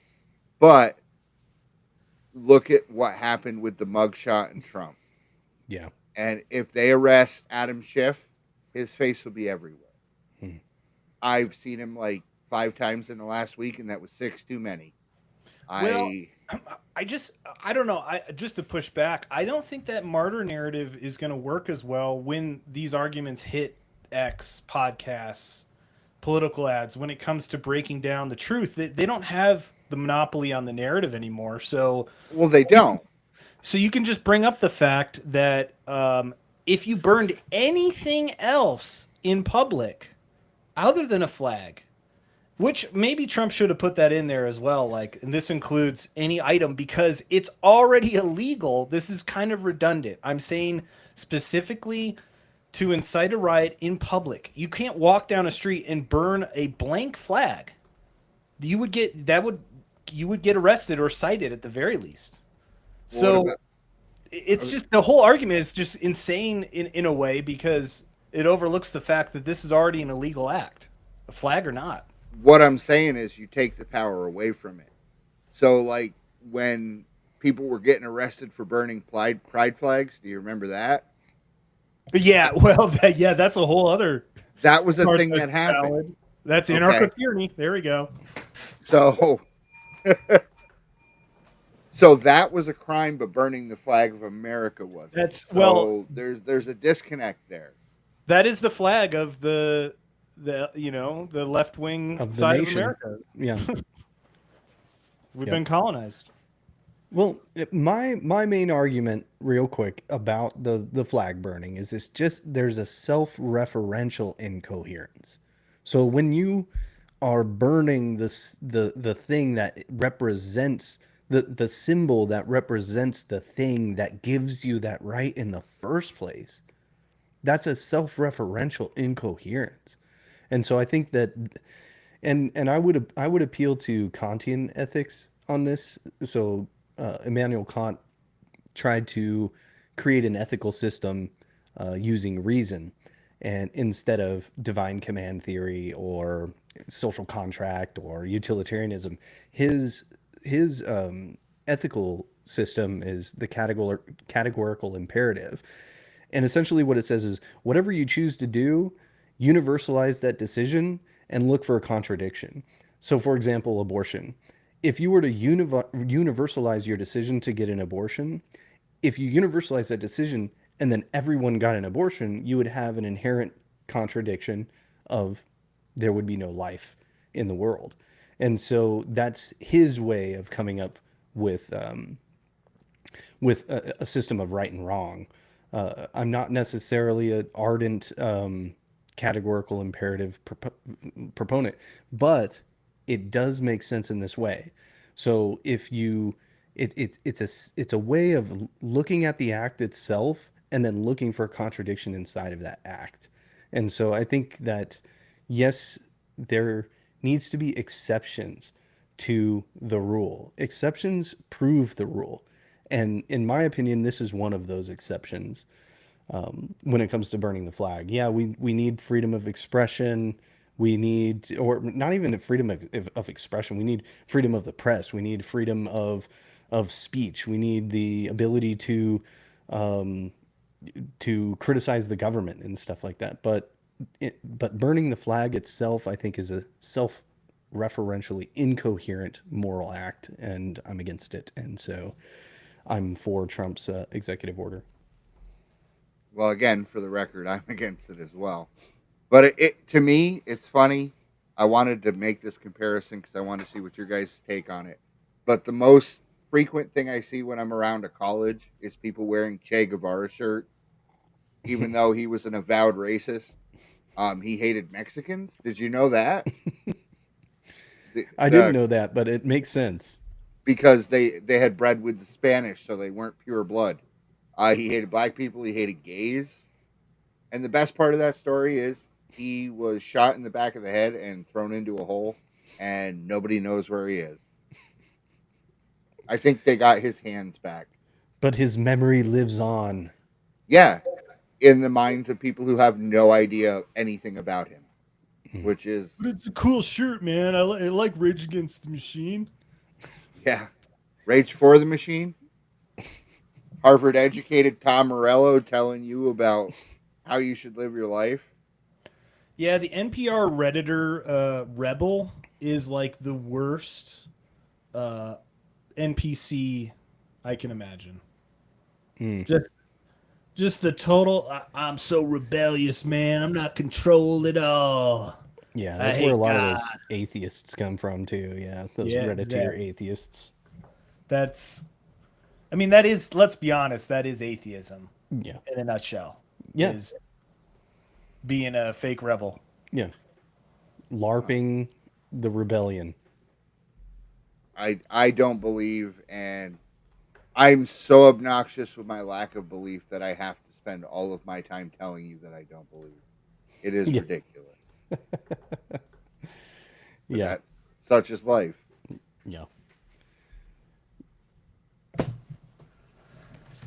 Well, I mean, let's get back to that flag burning there for one more second. Another thing I wanted to say is I'm frustrated about, I think it's like the liberals tricked everybody into this like crazy free, like extreme version of free speech. I don't think that the founders would have accepted it. I don't think that the founders would have accepted free speech for atheists or Nazis or communists and stuff like that. I really don't think, if we were to have a conversation with them today, I really don't think so. I think a lot of people would be pretty surprised at how they understood that there's limitations.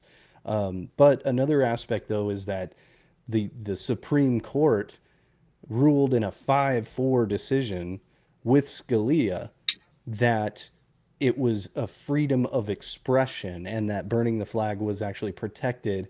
I mean, it wasn't a 9-0 decision, and it was mostly liberals, and Scalia, for whatever reason, even though he's a hero on the conservative right, he ended up ruling with them on that one. But it's like, okay, 200 years later, we're going to get this 5-4 ruling. And then now everybody's just like, nope, it's a symbol. Actually, it's a blessing of liberty to burn the American flag. I don't know. I don't buy it. Well, I mean, it's also free speech to have a satanic, thing at the Capitol. Yeah. That's free speech. Agreed. And I think, so here's my thought on it. Do you guys remember, I think it was last year, the Satanists were going around putting up their silly nonsense, and someone got arrested and went to, I want to say he might have gotten prison time out of destroying it. Yeah. I would say rather than destroy it, he should have defaced it. Made it look ridiculous. Because when you make these things, these idols that these knuckleheads have, when you make them look ridiculous, you take away their power. When you make a show of destroying it and it takes away your freedom, you're actually giving it power. So he should have taped like a big old floppy dong on it or something, going in its mouth. Big green dildo. Mm-hmm. Okay, so that's a question of strategy, I guess, right? because you have to expose the ridiculous, Mm-hmm. and you have to beat them at their own game. They work up people. You guys familiar with Larry Flint and his Supreme Court case? You Yeah, may have was he the hustler guy? that he had printed a fake ad that Jerry Falwell lost his virginity to his mother in an outhouse. The Reverend Jerry Falwell, and that went to the Supreme Court, and they said it's clearly nobody would believe it's true, and that's how he won his Supreme Court case because it was so ridiculous.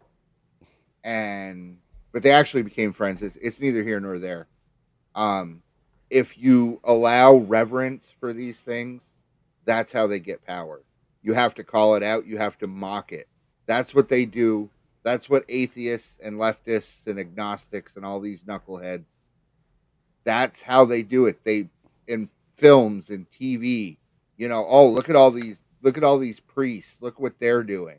Don't look at the teachers that you're seeing every day that are doing it to our children. Don't look at them. Look at the priests. Yeah. Well, I think, allowing these things like the burning of the flag or the satanic, thing at the Capitol, you could allow it on paper, but to really fight against it, it would have to be, you have to have such a cultural consensus of this is abhorrent. Everyone knows this is wrong. And if you do this, it's not going to benefit you in any way. And it's going to be taken away immediately because collectively we don't agree with this. That has to come culturally where it's like, okay, and I have hope that it'll get to this point where the dorks that are prancing around satanic and having their, their furry conventions and all their other weird things that they do. At some point, it's going to be like that the social contagion of all this woke, insane, satanic stuff is going to fade away into the background. And, assuming that we don't continue to allow people that don't share our culture and beliefs into our country, it'll go away organically. Because the alternative is what would be termed fascist. So, do you go down that road? I don't. I would prefer to do it organically through the culture, and I think that's the most sustainable solution to any of these problems. Is it has to come from the collective shared values and beliefs that that's not socially acceptable. We're not going to do that. Well, there's that cliche saying of politics is downstream from culture. But I think that it's also true in the reverse that culture is downstream from politics. And also, I think that culture is downstream from power. And so I think that really what it comes down to is just getting real about power itself. And we've talked about so many times, the power is going to exist. And so good people should control it. So but I believe in like a multi-pronged approach. I think, Steve, your idea about like making it look ridiculous and making it absurd is good. But I also love the idea of like Trump passing executive orders and hopefully codifying through Congress certain laws that outlaw, I don't know, transgenderism or whatever. And then, shaping the culture and attacking it in that way is good too. And I think the conservatives are winning in that way, or just the sane people are winning because all the good music is on the right leaning or sane side. All the good comedy is on the sane side. Even movies and stuff, like things like Taylor Sheridan's 1923 or 1883. He's coming out with 1944. There's a new show that I wanted to mention that just came out today. It's a Terminal List, Dark Wolf, which is a spin-off from the Terminal List, from starring Chris Pratt, and written based on the books written by Jack Carr, who's a Navy SEAL and American patriot. So I think that a multi-pronged type of approach, and so sometimes I get worried that conservatives will get brainwashed by this whole politics is downstream from culture, and not realizing that it is okay to pass laws and stuff like that too, and not necessarily fight in the arena of culture where we're generally outmatched.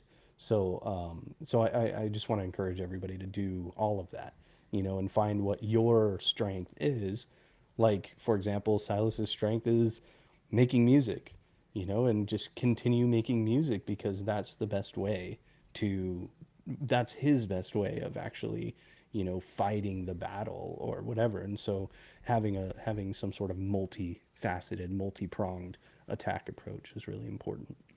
I was gonna say I think I've came up with an approach through conversation that's worth sharing. It kind of touches on all of your guys' suggestions. So it's kind of like all focused on identity with everyone, whether they're on the left or right, and you can, I think, lead a conversation to, like what Steve was saying, kind of make fun of our surface identities and how it changes through the years and what we used to believe and all that type of stuff. Um, and then, lead the conversation to the core identity of being a human and what that means and to feel love and all that type of stuff so that you have the common ground of agreeance of, yes, we're human. We go through that type of, those situations and those metaphysics. And then I think you could from there start to lead, like, just get it out of politics and identity politics in general, regardless of if you're talking to someone on the left or right. And like Detox was saying, that could potentially open them up to the divine intervention once they're like aware of that surface identity and how silly it can be throughout our lives, and as we change and learn and go through experiences that forces us to like realize the next level of our surface identity. But I I think it could be an approach through just conversation that could, break down the barriers and keep a common ground going. Yeah. And part of that is just being good at conversating with people. A part of that is being able to articulate your ideas properly. Mm-hmm. A part of that is like a lot of times, like therapists or will say like meeting someone where they are, type of thing. Just like being aware and mindful of where they are at in their human journey, and finding a way to relate to them, like you were saying. Another thing is maybe just being a pebble in the shoe. Like maybe you just say one thing that gets Mm-hmm. them to think or whatever. Another thing that I think that conservatives really need to work on is being charming, being persuasive, and a part of being persuasive is being charming. And another thing that you mentioned too, Silas, and also Steve, is just making it funny, Mm-hmm. because funny is fun. And I think a lot of the people are just burnt out. I know there's a lot of sane liberals that are probably not liberals anymore, or not Democrats at least. That maybe they're liberals. They're just tired of it. Just tired of just being outraged all the time. And it's like okay to just have fun. So I think being charming, being funny, being persuasive, being, knowing how to articulate your ideas, all of that stuff is super duper important to essentially saving the republic. Yep.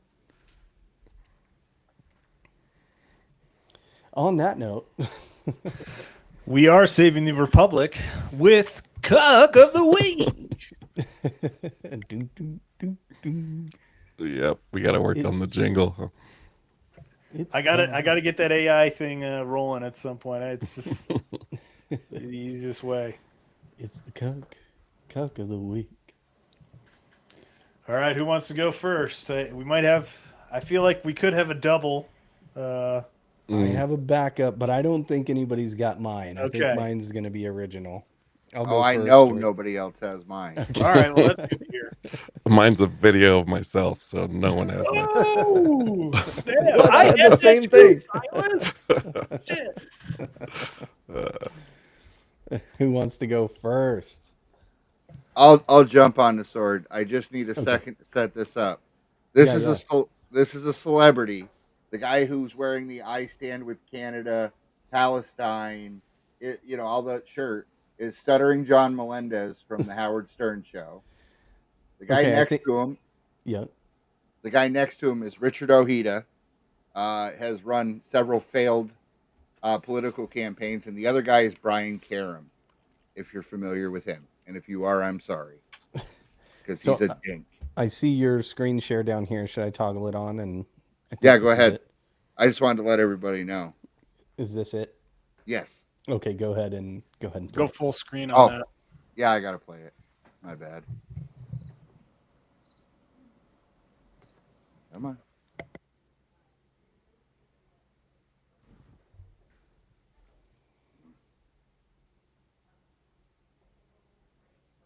Hold on. This guy wants me to answer a question. Everybody knows fascism is a far-right, ultra-nationalist, and authoritarian political ideology that prioritizes the nation above all else, often expressed through a cult of personality around a powerful leader, even though he's weak, strident nationalism, cult of militarism, suppression of opposition, and a rejection of democratic liberties and individual rights. Everybody knows that. Why are you asking me such a stupid question? Thank you. Oh my god, dude, you are a dumb fuck. God, dude, that is so painful. Everybody knows it. I've been having this argument all day with people. They keep trying to label this guy as a Nazi, the mass shooter or whatever. And I'm like, oh yeah, he's a Nazi. He's just like you guys. He's a leftist. And everybody's just exploding out of their mind because they're like, why would I even entertain the idea? Everyone knows this. It's axiomatic that the Nazis were far right. Ugh. So, yeah, when he actually read that, the Wikipedia thing wasn't there. They added it because he was reading it. But this is the brain rot that we have, unfortunately. Mm-hmm. Well, it looks like he's got some. The other guys look kind of like some patriotic dudes. Is that from a podcast or what's that from? That's from the Stuttering John show. His Politics Plus. Okay. He knows nothing about politics. He's wet-brained. Smooth, wet brain, huh? and he brings on Democrats and they talk and he reads the chat and says, "Oh, Donald Trump's an idiot." Wow. It's actually funny but there's a rabbit hole there. I will fall on the next sword here. All right, take it over. You move up in the polls! Yeah! This is how you move up in the polls! Yeah!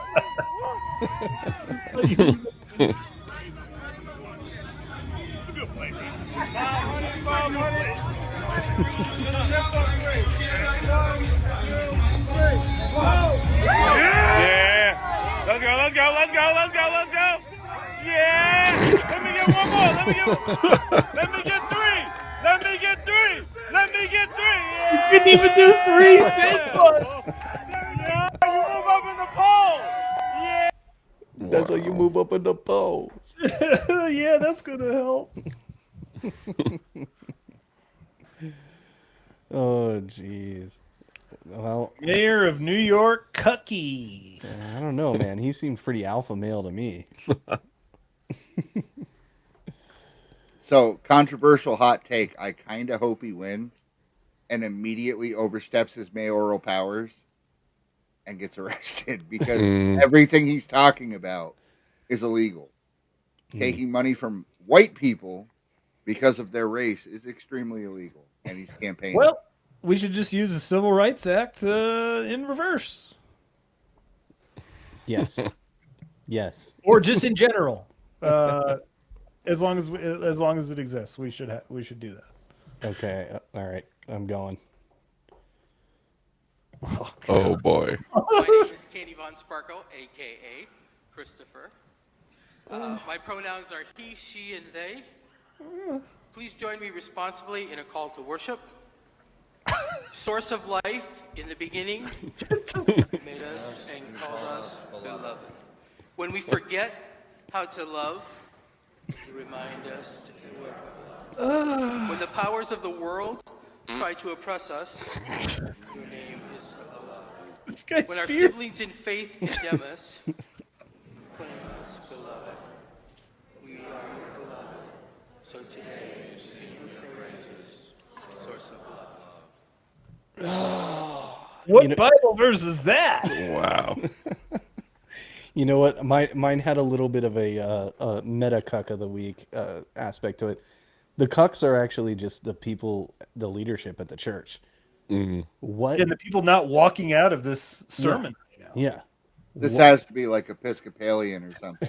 Oh, yeah, good question. What do you know the church? Let's see here. It says on here, my name is Candy Von Sparkle. This was said from the pulpit at Allendale United Methodist Church in Florida. I went to a United Methodist church as a kid, and Really? it wasn't that gay. It was very gay, molesty too, but not that gay. You know, it was granted it was the '90s. We weren't bringing drag queens into churches yet, so it was pretty mild. It was liberal, but I wouldn't be surprised if they're doing that now. That is unreal. All right, mine's decent, but I don't think I'm going to win it this time. We'll see. Hey, awkward turtle. There you go. Look, look, look, look, look. So what is it? They couldn't do like the Baby Yoda latte art, so I just had to get you an empty cup. Oh, thank you. Tell me everything. So I actually wanted to meet up because I thought I kind of wanted to talk to you about something. Yeah, what's up? This is kind of hard to say, but the last couple months have been amazing. Best months of my life. Said no one Best ever. But I finally feeling like myself around someone. And I'm happy about it. Oh god. I am. Opa, finally myself style. Is that Gangnam Style? Yeah, that was Gangnam Style. Right. Haven't seen that one. I think that maybe it's possible that we are better suited. Possible. Mission impossible. Your mission is to marry this girl. 3, 2, 1. You gotta escape the lasers. Oh, and here's my ring. Will you marry me? That's the thing, is I think maybe we're better as friends. That's the Friends theme song. Yeah. Has no one told you that you are breaking my heart currently? What are you saying? Wait, was that some made up bullshit that you just said, or was it real? Well, Made up BS, right? No, it was real. Nay, I'm thinking that maybe we should break up. Where's Ashton Kutcher? Because as far as I'm concerned, I am getting punked. You're not punked. I'm not getting. There are hidden cameras right here. Nathan. Oh my god. Oh, I'm definitely stealing that that proposal idea. No, the awkward turtle really cracked me. Yeah. Awkward turtle. I'm gonna definitely give my vote there to Tyler. Yeah, that's my vote as well. I was gonna vote for yours, Adrian, so I appreciate it. Steve? I'll have to go Tyler as well. Yeah, that's I got one. Okay, so can we just all agree to ban transgenderism at the federal level? Okay. Can't compete with a troon. Oh, we got a problem in this country, folks, and it's a troon problem. I'll take it. I don't win that often, so I'm celebrating tonight. Yeah, that was a good one. that was a good cut. Well, who wants to play us out? Final thoughts, Adrian. Go. What a world. What a country, what a society. But we're still here. And we're going to keep being here. I'm not as good at this as you are, Tyler, but I am trying. We got a spot there. We're gonna fight the anarcho tyranny. In a world filled with anarcho tyranny, the post-republic lives on. Until next time, everyone. Keep fighting.